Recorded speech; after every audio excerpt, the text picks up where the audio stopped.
It's Trap, and Trashy News. Hell no! Trash ass.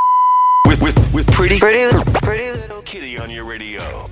Chris Breezy fans have something else to pray for tonight before you go to bed. Chris Brown is being sued again from a woman again.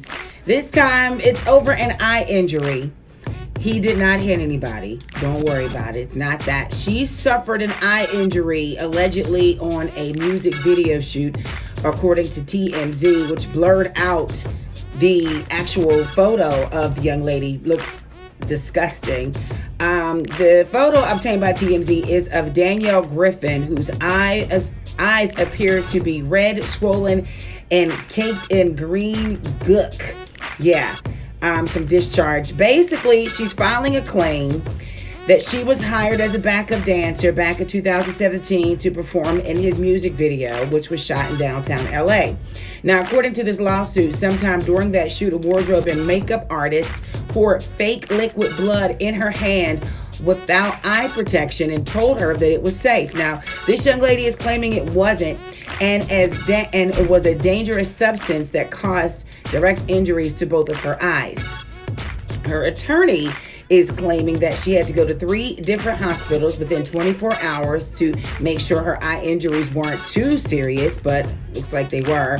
And they also say that they were also holed up for months while she recovered, which caused her to drop out of a master's degree program and several job opportunities. So why she's suing Chris Brown, I don't know. I guess because he's the money man. The music video that she was hired for did feature Future and Young Thug. Not sure if it still went on, but that's what happened. Chris Brown, of course, could not be reached for comment because he's out on tour. Safaree is speaking up on the whole Tekashi situation, saying he did not snitch on the person who robbed him or the people who robbed him. He's reacting to Tekashi's trial. People call him a real one and they thought he was a rat. That's what he's saying. He took to Twitter to address the New York rapper Tekashi 6ix9ine's legal issues while touching on being labeled as a snitch following his armed robbery last year.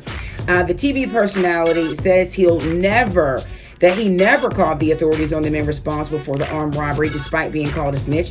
He also compares his robbery fallout with Tekashi, who was later arrested for multiple federal charges in the same year. He writes on Twitter, "It's crazy the dudes who robbed me got caught on their own, and I was being called a snitch. I didn't call the police. I never went to court, but I was a joke and a snitch, and seeing this whole 6ix9ine thing play out is crazy." He goes on and on and on in a different type of accent that I can't emulate, and he says some things that I don't think is covered by the FCC, so I'm just gonna let you imagine that. But anyway, he was robbed for almost $200,000 in cash and jewelry during his encounter with 2 men outside of his home in New Jersey last April. Soon after, the former 11 hip-hop star explained why he felt so emotional after being held at gunpoint. He says he saw his life flash before his eyes. Of course they would.